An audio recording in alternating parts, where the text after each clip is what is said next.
Oh, hey there, lovers.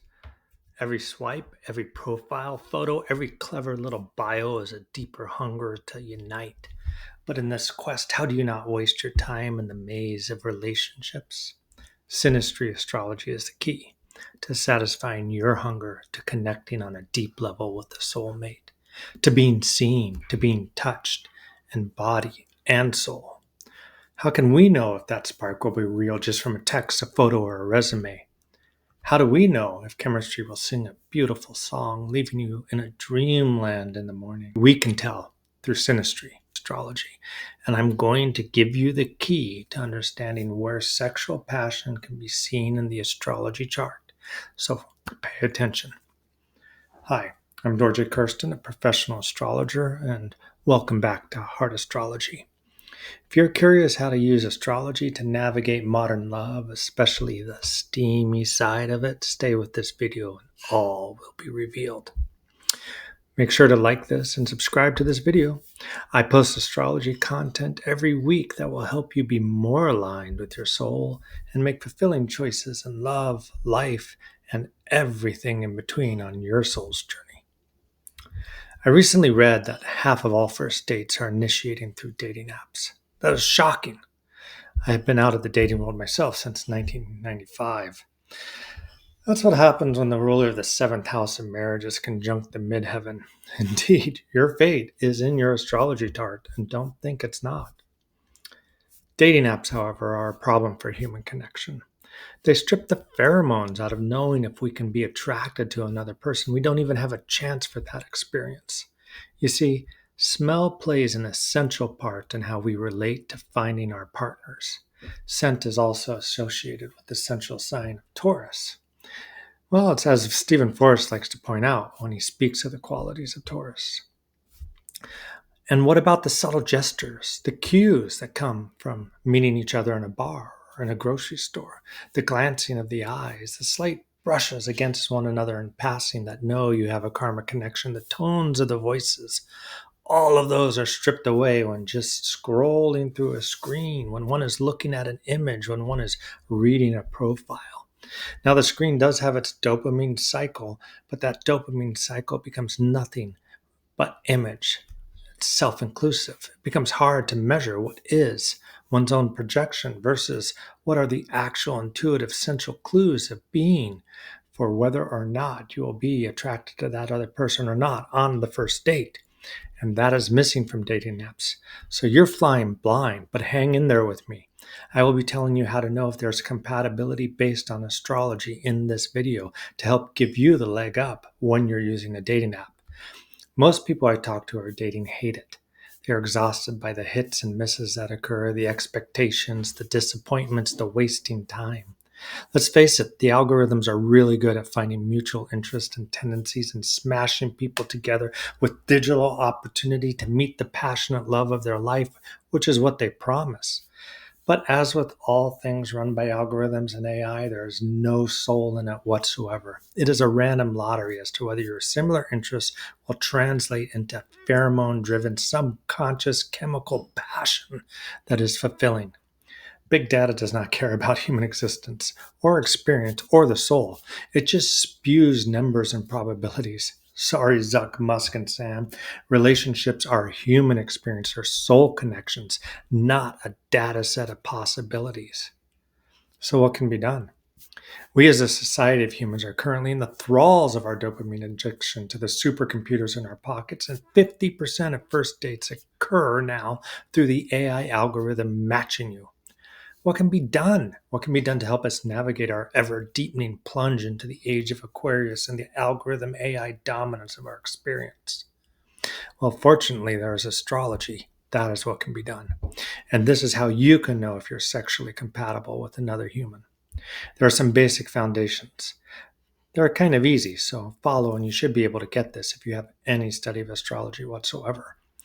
Now, I have written about and done a video on how sun and moon contacts in synastry are must in long-term relationship because the aspect promotes harmony and friendship. But when people are dating, the sex is important too because we all want that fire. So where is this found in the astrology chart? Looking at the synastry before agreeing to a date will save you hours of wasted swipe time. The synastry can foretell if the date will end up with a passionate fulfillment that matches your style. In astrology, it is Mars and Venus that express sexual compatibility. Why is that? Mars represents the passion and Venus represents the sensuality as that is found in an astrology chart. Mars is hot and indulgent, physical lust to get it on. It's what makes it happen. Mars is the sweaty, muscle bound hero, a real beefcake that makes one hot in the loins. Mars is also the lingerie oiled up, fixating, gyrating on the strip club pole. Mars is this insatiable quality of lust and seduction and desire and passion, and where it falls in your chart by sign and element shows your style of seduction. Mars is the drive to conquer. Air sign Mars seduces through the intellect.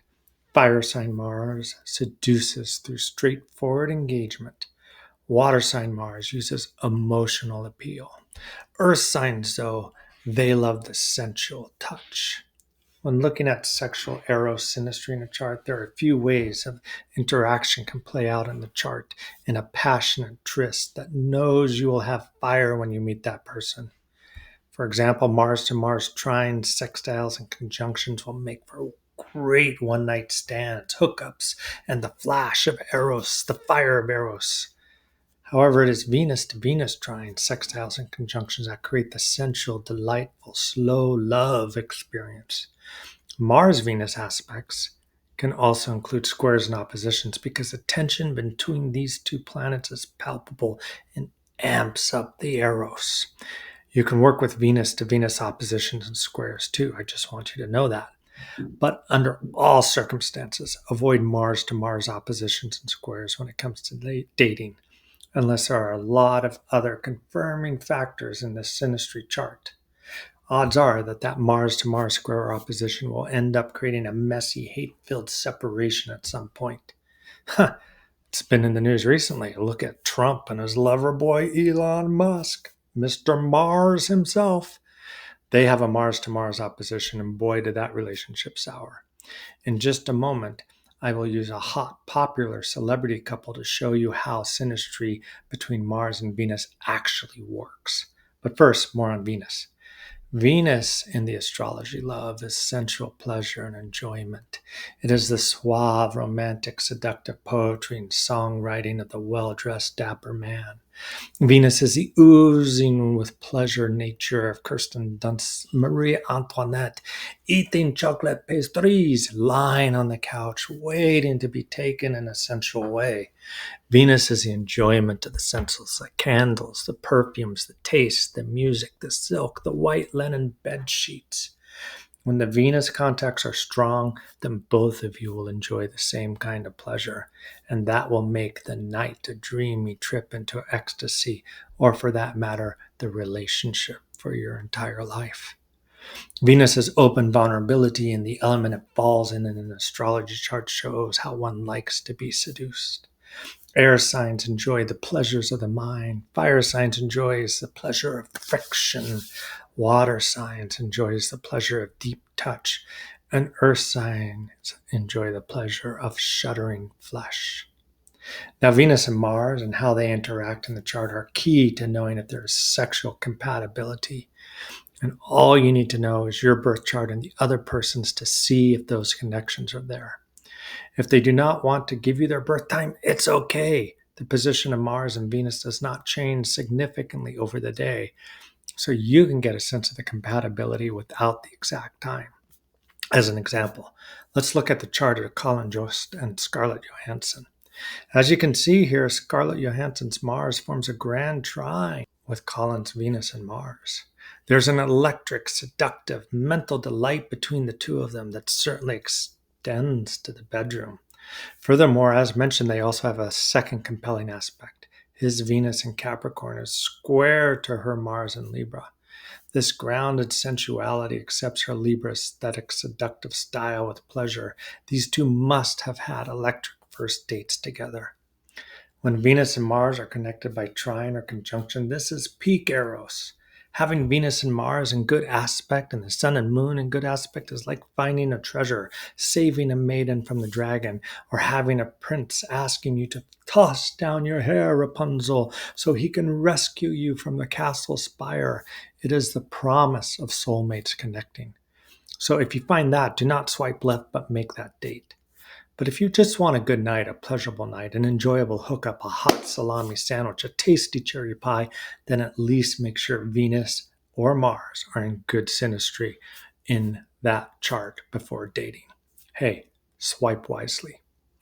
If this video helps you find your fire or navigate the world of synastry astrology better, please like, comment, and subscribe. It helps me more than you know, and I appreciate you. If you're curious as to what your chart says about your sexual and romantic chemistry, maybe even wondering about your own chart and the chart of your close partner more, maybe there's someone you're wondering about right now, in fact. So here's your invitation. Book a personal synastry reading with me. Let's see what Mars and Venus are really up to in your life. The link is below in the description. Also, if this video was helpful, please like, subscribe, and share it with a friend who's stuck on the apps but not getting anywhere. I'm a small growing account and your support means the world to me. And before you go, watch the next video, Sun and Moon in Synastry, the key to long-term compatibility. It pairs perfectly with this one. This one shows the soul and the spark and how the two merge together. Thank you for watching, and remember, don't swipe left. Use astrology to swipe into your soulmate destiny and not waste time down meaningless paths. May you find the pleasure, presence, and poetry you are truly looking for.